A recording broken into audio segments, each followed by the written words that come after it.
Hey everybody, and welcome to Q&A Wednesday, where I answer the questions that you have about health and fitness. So today I thought I'd get a little, everybody that's put on the quarantine 15, and so everybody's kind of starting to focus on, okay, I kind of probably better do something about it. So we're going to talk about how lean can you realistically get. Now, I find it really funny because I've people all over the place. Most people will come in and they realize, hey, I don't necessarily need to look like a supermodel or a fitness model. I just want to feel better and, be able to put on my favorite pair of jeans.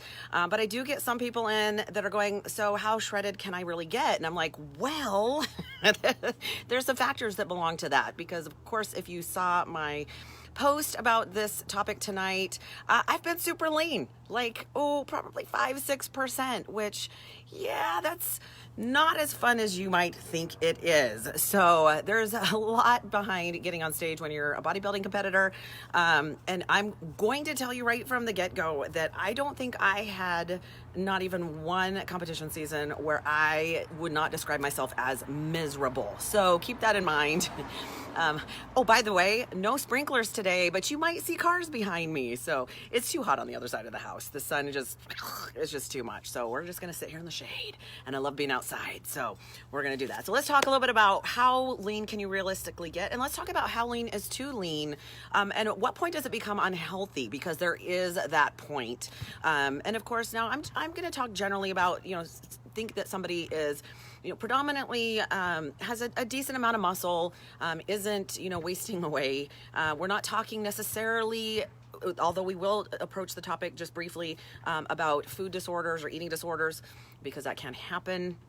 But that's not really what we're talking about. We're just talking about somebody generally who's going, I really want to put on a bikini and feel good about it.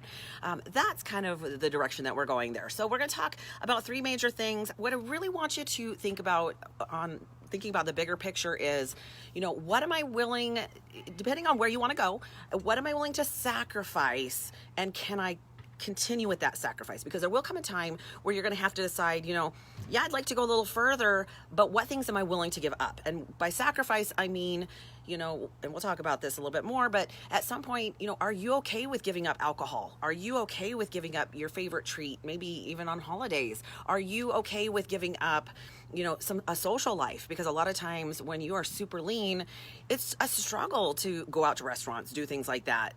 You go out with friends drinking, that's not really an option. From experience of having been in prep and going with friends and family to the bar and end up being the babysitter / DD, sometimes that's not so fun. So yeah, it's really not. I just don't like being the adult babysitter. Not my idea of a good time. So again, you're going to have to decide at what things are you willing to do, what things are you willing to give up. Really it's about, I've discussed this recently with multiple people. When you first pick a health goal, it really isn't about how amazing can I look? Although that might be a motivator. Hi, Sam. It really is about, I'm going to go from being unhealthy, overweight, not happy with where I'm at, to being not overweight, not unhealthy, pretty happy with where I'm at. How do I feel? Then you can discuss and determine whether or not you want to take the step further and go to, okay, now I want to be leaner. I want to really think about how far I need to go. So the first thing that you need to think about when you decide whether or not how far you want to go lean-wise is it sustainable? When somebody gets ready for the bodybuilding stage, there is a process, and we know that it's a temporary process. We're going to get there. We're going to get on stage. We call it peaking. We're going to peak on stage. We don't want to peak the day before or 3 days after. We need to look our very, very best on stage. And I'm using bodybuilding as an example just because it is my experience. Now, again, for those of you who are going, well, that's, I just can't relate to that. You have to understand that 10 years ago, I was 210 pounds, 46% body fat, and very, very unhealthy and overweight and obese. So this isn't coming from somebody who's going, neener, look what I can do. It's, I've been at both ends of the spectrum. I realize what it takes to go from one to this to, to the stage, which is really, really pushing your body. Now, keep in mind that I don't think of bodybuilding and at least competing on stage as being a healthy aspect. That is, can I push my body that far? What can I do? But then I come back to normal. And so it's not sustainable. So for a woman to be under 10% body fat, for any given amount of time, there can be some significant side effects. And we'll talk about those when we talk about how lean is too lean and what are some downsides to being leaner than you really should be. So when I talk about what is this sustainable? Like I said, you have to realize that it's temporary. The cost of getting to that point is very, very high. Now, what I mean by that is, I found this kind of quotation on precisionnutrition.com. Great website, by the way. They have a lot of good free education there if you're interested. But one of the things they said is that the whatever the process was that helped you to get the first 10 pounds off is not the same process that will help you get the last 10 pounds off. Hi, guys. These are my neighbors. So, again, if you know what the law of diminishing results is, so what that means is the further along that you want to get, the leaner you want to get, the harder it's going to be. Okay. And what I mean by that is, to lose that first 10, 20 pounds, you might, realize, hey, I don't have to kill it. I can do, I can lift 4 days a week, and I can do cardio a couple days a week, and I just really have to pay attention to my nutrition. And I drop that first 10, 20 pounds. But then to drop another 20 pounds, man, I'm going to have to tighten it up. I literally have to cut out all sugar, all alcohol. Again, what is the cost that's going to take to get there? And again, you're going to have to figure out that life balance for yourself. The reason why I no longer compete is that I don't want to pay that price at this moment. Now, I can help people do that. I coach. But I've also been in that position, so I know what the sacrifice is for me. And it literally is about, 6 to 12 weeks of, no social life. My family going, oh, Mom, stay away from me. It's a struggle. So, again, you have to determine whether that's something, and maybe it's something temporary. Yeah, maybe you're going to Mexico. You want to look good in your bathing suit. But there comes a time where I'm going to say that the last probably 3 to 4 weeks for me, at that point, I don't even feel pretty. So there comes a point in time where I'm only doing it to get on stage, and then I'm done, and I back up to a somewhat normal human being. So again, there is a price to pay. You have to pay attention to what that is. It is very much considered an extreme behavior. That's where you're going to get friends and family that are going to be concerned about you. I start to look at some point like Skeletor, and again, I know that for me, it's a temporary position. But for a lot, that's just not healthy. Again, there's some definite downsides to being super, super lean. Hi, Kathy. Yep, she says the first 50 will not be the same as the last 15. Very, very true, girl. Very true. And no season's ever the same. Like for those of you who are first-time competitors or second time and you're thinking it's going to go exactly the same time as last time, it is not. So don't plan on it being that way. Okay, so number 2, the next thing you have to decide if you're looking at getting super, super lean. Let's talk a little bit about what I mean by that. So, they say, and I have my own opinions as to what is considered overweight and obese, but what the standard is, they say that healthy-ish weight for women is 22. Now, they say till 33%, but I disagree because 32% is overweight. Or obese, considered obese. I'm going to say probably, about maybe 22 to 28% for women is fairly normal, fairly average, decently healthy. For men, it's about 11 to 22%. Unfortunately, in the United States, the average woman is 40% body fat. Yeah. And the average for men is 28%. So for both of those are significantly unhealthy. And it's unfortunate, of course, it's a product of standard American diet, processed food, the availability of junk and sugar, along with vegetable oils, not the good kind, like the crappy kind. So let's break this down. So obese on the chart for the ACE nutrition and certification program for trainers. Their chart says that obese for women is considered 32% and over. For men, it is 25% and over. And of course, it's different for men than women because, of course, men in general tend to have more muscle definition. They tend to have more testosterone, which builds body, lean muscle mass faster, builds muscle faster. So it's going to be a little bit different for men than for women. And of course, because we tend to have bodies prepared to make babies. So for average, they say it's 25 to 31% for women, 18 to 24% for men. Fitness level-ish is 21 to 24% and 14 to 17% for men. Athletic is 14 to 20%. Good range for, I mean, that's pretty lean for a lot of women. For high school athletes, that's probably around where they're going to be rolling. And 6 to 13% for men. Essential is considered 10 to 13% for women and 2 to 5% for men. I have been below that threshold, so I know how miserable that can be. All right, so when we're talking about really getting lean, we're talking about pretty extreme, and even like I hear a lot, hey, I want to get shredded. I want to show my six pack. Okay, well, again, there's going to be some certain things that are going to be part of that, and realize not everybody's the same. Everybody's genetics are different. Their preferences are different. So I'm going to give you some tips in a minute about how to approach this depending on what you're thinking works for you. But I think a lot of people underestimate how much work it's going to take to get to where they want to be, and not just to get there, again, to stay there, but also whether or not that's a healthy option for you, and if you can not just physically handle it, but mentally, emotionally handle it as well, because that does play a role there. So how miserable can you handle being? If you are trying to get extremely lean, there's going to be some discomfort.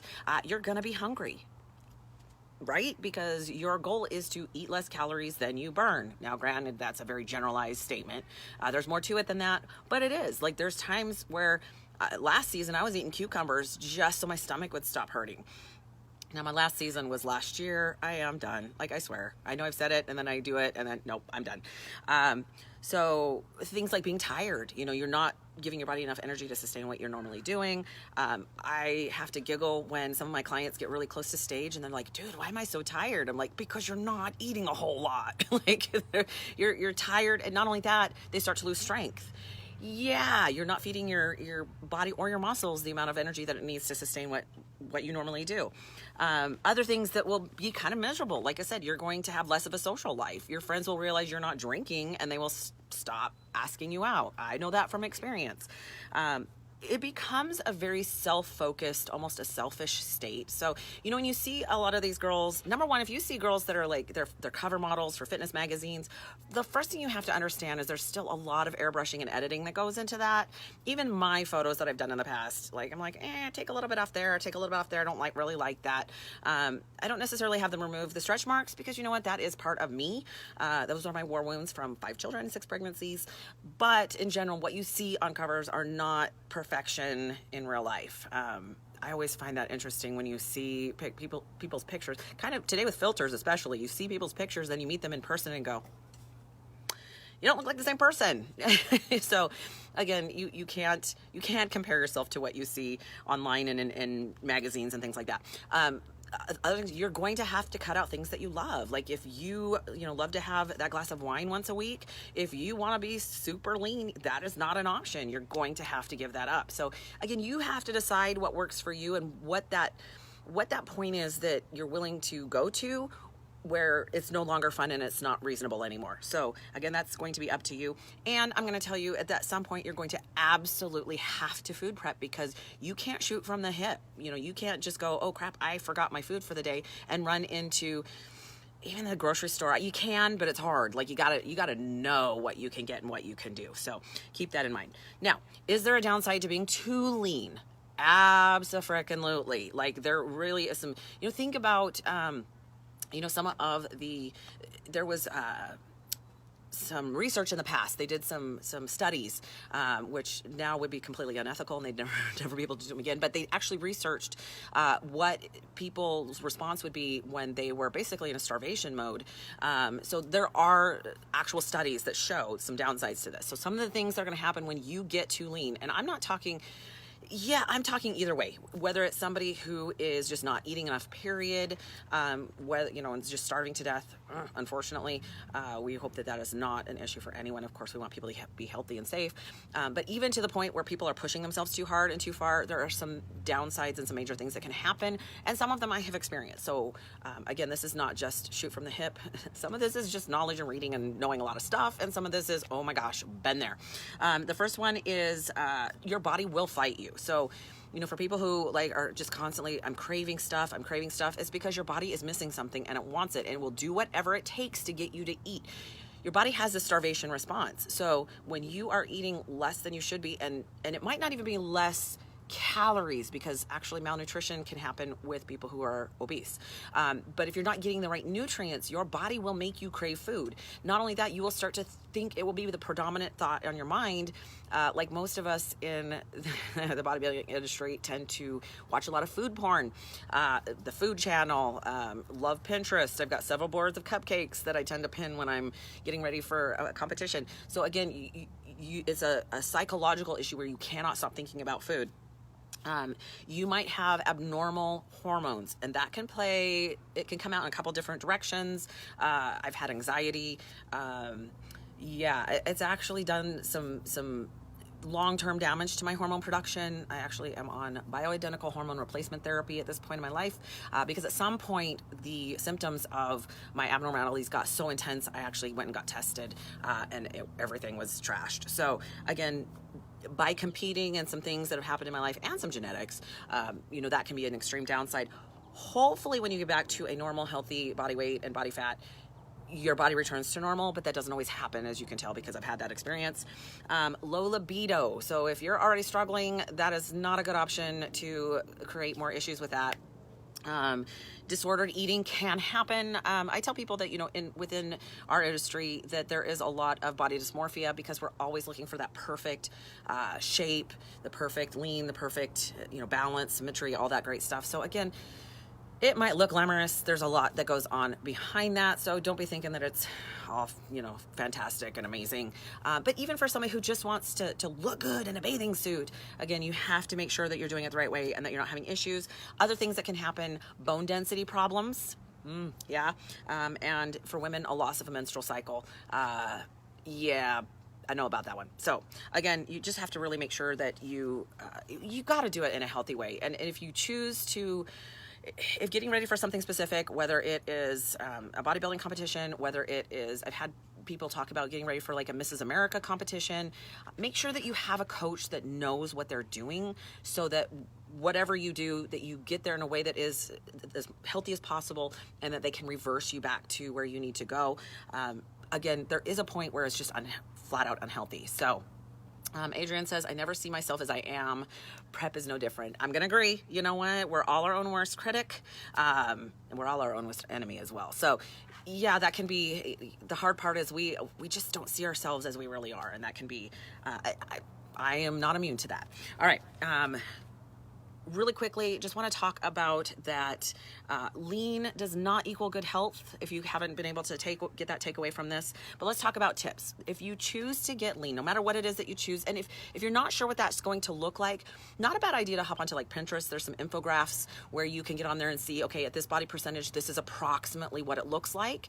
Then you can kind of get an idea as to where you're, what you should look like at that point, and whether that's something that you do. Now, that being said, everybody leans out different. If you're somebody who tends to hold body fat around your midsection, it's going to be a little bit different ball game than like me, who tends to carry the majority of my fat subcutaneously in my legs, and I for sure lean out from the top down. It's just different strokes for different folks. It's going to be a little bit different. But tips, number one, depending on where you're trying to go, you got to figure out why. Right? Because if you're just doing it because, all your girlfriends look good and you're going to Vegas and you want to look good, decide if that's something that, is really worth it. And it might be. I'm not saying that it's not, but, if you're doing it if you're crash dieting for 3 weeks so that you can drink and wear a bathing suit in Vegas, probably not your best option anyway, because drinking is going to completely undo what you just did. Although, again, I'm not against it. Let's use some common sense here. So make sure that your why is super important and that it's worth it, because again, it's not going to be easy. There are going to be times where, really, you're going to want to give up. It has to be a big enough why so that those obstacles don't matter. And are you willing to do what it takes? And there comes my husband. I told him I was in his parking spot, so now he's behind me. I'm almost done, so, But anyhow, so then you've got to decide, are you really willing to do what it takes? Really? I think he's going to make me move. He's a turd. All right. Oh, no, now he's going to turn it off. So I'm almost done. I'm on my last tip. So really make sure that it's something that is realistic for you. Yeah, welcome to my house. It's always like this. It's always crazy, but you got to be really realistic about where you're going and what you want and how you're going to get there, and make sure you do it in a way that is healthy for you. So hopefully that, I know it's kind of a random, it's not a basic health and nutrition question, but I do get this question a lot. And I want to make sure that you understand what it really takes versus, okay, I just decided I'm going to get super shredded. Like, are you really now? All right, you guys, have an incredible week. This month is almost over. It's so weird. I'm totally weirded out by this year. I just am. If you have health and nutrition questions, absolutely leave a message down below. You can also message me directly on Facebook Messenger. I do respond, and I love ideas. As a matter of fact, one of my clients gave me a really good one. It just requires a guest. So I'm working on that. But anyway, have a great night, you guys. And that is Q&A Wednesday. Bye for now.